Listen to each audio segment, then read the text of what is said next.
So you're looking for your next Fallout fix, what do you play? This video is going to answer that question, what's coming in the near future, as well as talk about the new Fallout London. With the success of Fallout on Amazon Prime, Fallout games have seen a massive player resurgence. So what are your options? You have Fallout 1 and 2, but these desperately need a remaster.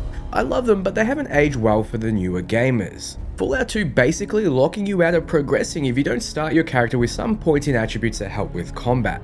There's Fallout 3, which is still a great game, and it has you chasing down Liam Neeson. There's New Vegas, which many would argue is the best of the modern Fallouts. I use the term modern loosely. You can easily play both on consoles or PC. As of this recording, the whole Fallout series is discounted on Steam.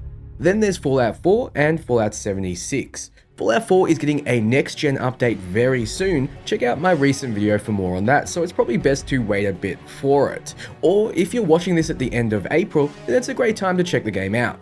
Fallout 76 has had a ton of improvements and over 19 major updates since launch, which I also run through in the last video. It is, however, a multiplayer Fallout at heart, and that comes with downsides like narrative that doesn't feel as tight as a single player focused game. So if you love Fallout and you're looking forward to playing something new, but don't want to jump into Fallout 76 or wait 8 years for Fallout 5, a game you really need to look into is Fallout London, a massively ambitious fan mod of Fallout 4 which functions as a standalone DLC to the game. This is no ordinary mod, no, it's a fully voice-acted, scripted DLC made by a company of 50 unpaid legends. It has a map as dense as downtown Boston, but the size of Fallout 4 and Far Harbor's map combined. We're talking new weapons, new skill and perk systems, enemies, companions, hundreds of new missions and more, which I'll get into soon.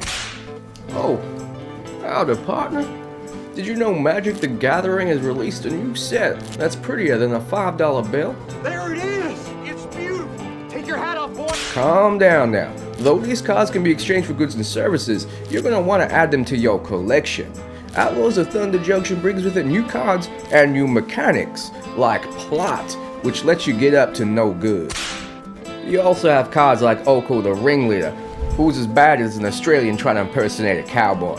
Notice the 3 different styles of card, including this here wanted poster treatment. So if you want to join the greatest heist in the multiverse, to steal a cute fiery vomit and have some fun with your friends, check the link below. Back to Fallout London. It's being delayed due to the next gen update patch that Bethesda is releasing for Fallout 4. The good news though is it won't be delayed for long. More on that soon. First though, what can we expect with the game?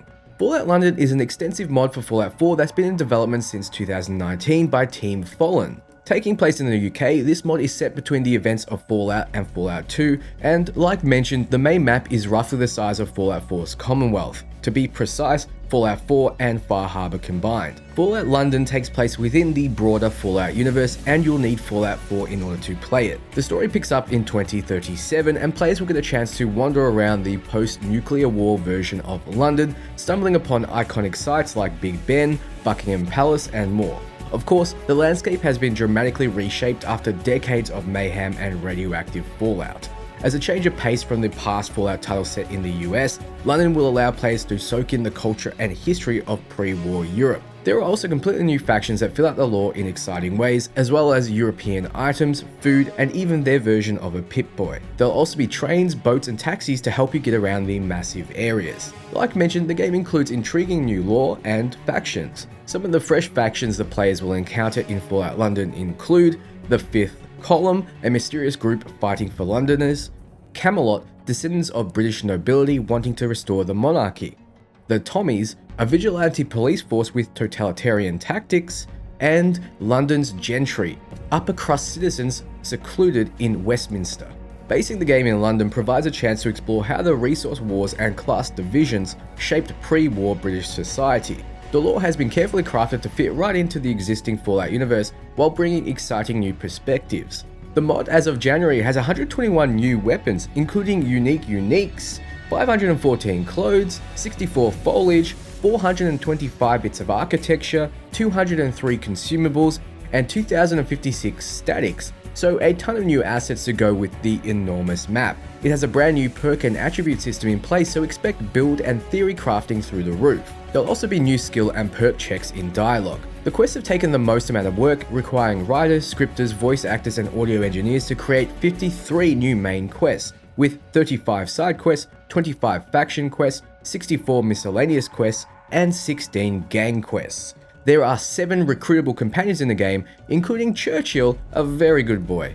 5 of the companions have their own quests. With all of this together, there's over 90,000 recorded dialogue lines. This is 1.5 times that of New Vegas or Skyrim. The protagonist is silent, so the amount is purely from NPCs. There'll be a revamped crafting system, and the game will have 74 original soundtracks, 47 radio tracks, and 3 new radio stations.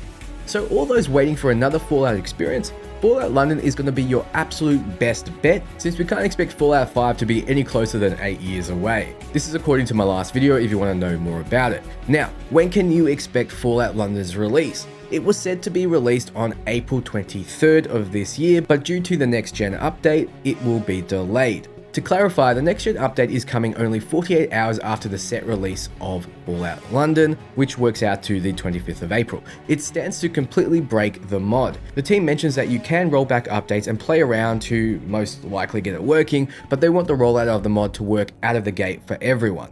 They think it's honestly a great thing that Bethesda is keeping an old game updated. It means that the Fallout London team can push the engine even harder than they've already pushed it. They can now also get that widescreen compatibility working with their UI. It comes at the cost of many of their internal systems needing to be updated. Many of the cool features and systems will break without question and need to be updated.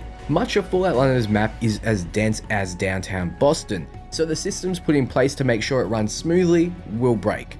The problem is most people on the team are helping in their free time, so they can't be rushed. When they can fix the inevitable issues is up to them. The mod currently stands at 30 to 40 gigabytes, so it's just not possible to bring it to console, even with the next gen update. They can't host the mod on Nexus Mods as it's simply too big. Thankfully, the folks at GOG plan to help with this. Sadly, throughout the whole development process, they've heard nothing from Bethesda themselves. If they did, the process of getting this mod to you may be a lot easier. So that's everything we can expect from Fallout games in the near future. What games are you planning on jumping into? Let me know below. For everything RPG, you're in the right place. Ciao, friends.